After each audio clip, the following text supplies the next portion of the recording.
Hi, my name is Gessy Martinez.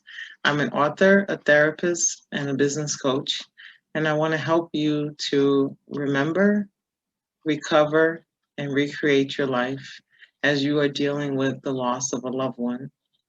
Grief is not an easy thing. It's a very difficult thing. That's why most of us feel like we have to step back when we hear that someone has passed and we feel awkward about what do we say, what do we do. And so this video today, we're going to talk about dealing with the new reality that comes with dealing with grief. That new reality requires that you find words to describe the pain in your soul, words to describe the anguish in your heart, words to describe what it means to you that this person is no longer here with you. That reality is feeling like you're on the floor, that your heart is on the floor, that you feel like you're pressed up against a wall and you're unsure what to do with this pressure, with this pain that you're feeling. That new reality can also mean getting up crying, going to bed crying, crying at unexpected times in unexpected locations and not sure what happened to trigger the tears. And even more so, not sure how to make them stop from just coming out. Loss will feel like a gut punch.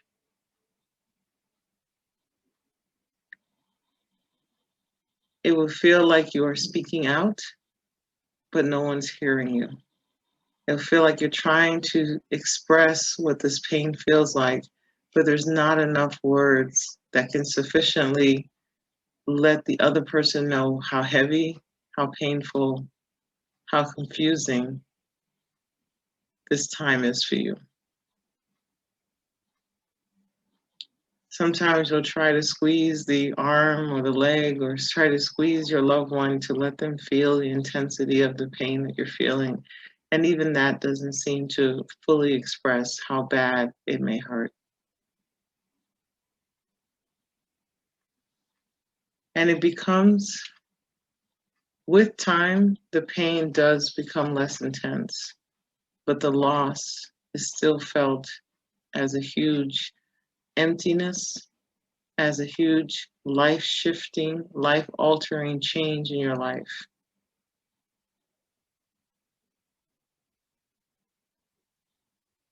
There's a quote that I like to use with people I work with to help them, and that quote is, "The work of grief is moving from a present available emotional attachment experience with another person into a permanent experience of love that you carry on into your future." It's going to take time.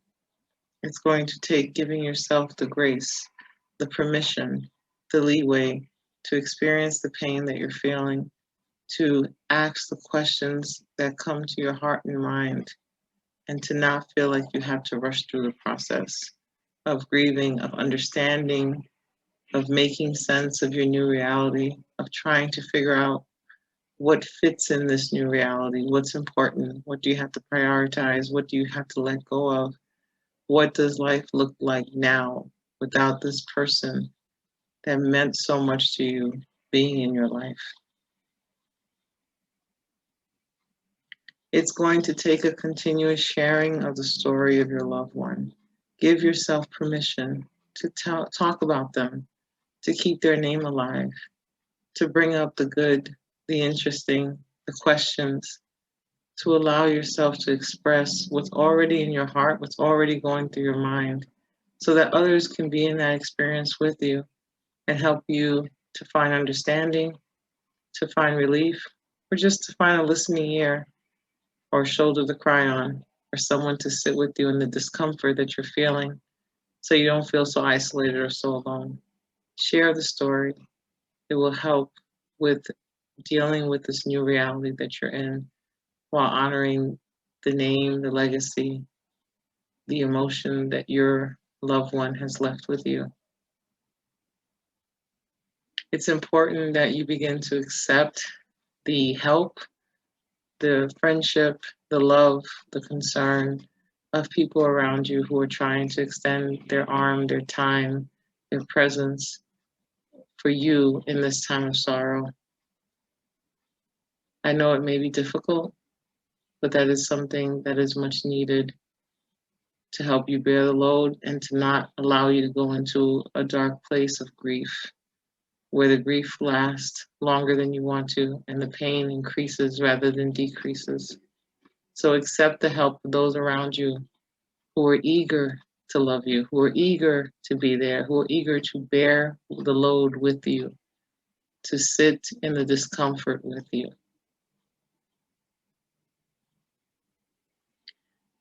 And another way to manage is to begin to just daily do small tasks that help you feel as if you are moving forward.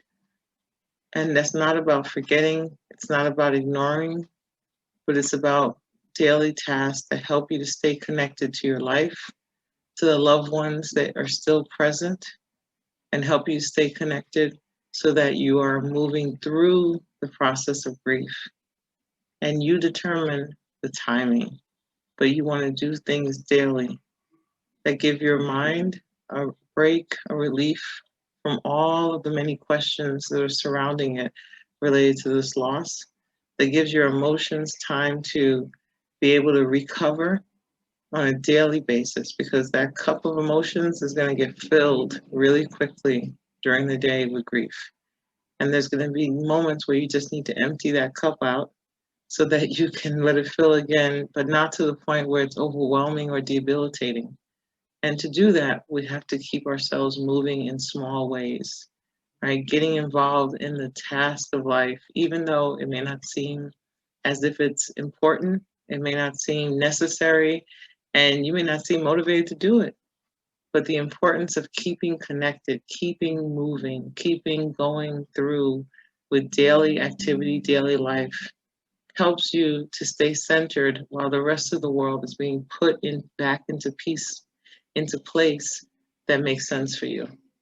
So sometimes when we can't do everything, right, which is a lot, we just need to do the one thing, the something, the little thing that keeps us connected, keeps us moving forward, and allows a moment of relief from the heaviness of grief. Allow yourself that moment of relief from the heaviness of the grief that you are carrying. Take the time out to do little things. Take the time out to allow a friend to help. And take the time out to tell the story of this person that was so impactful in your life and why that person impacted you so much. Take the time to express the questions, not necessarily looking for an answer, but to express the questions that you have so that through your process, you can find the answer that you need. So, yes, this new reality is hard, it's difficult, right? It's surprising, unexpected, and even if it was expected, the reality versus the expectation is very different. And it's okay to give yourself permission and time to process, to walk through, to heal, to love, to experience, to ask questions. Thank you for joining me. Until next time, I want you to stay encouraged. I want you to keep moving. And I want you to keep loving, starting yourself first and those around you. Because that grief is about loss. Loss, losing someone that you loved. And that love should remain. Thank you.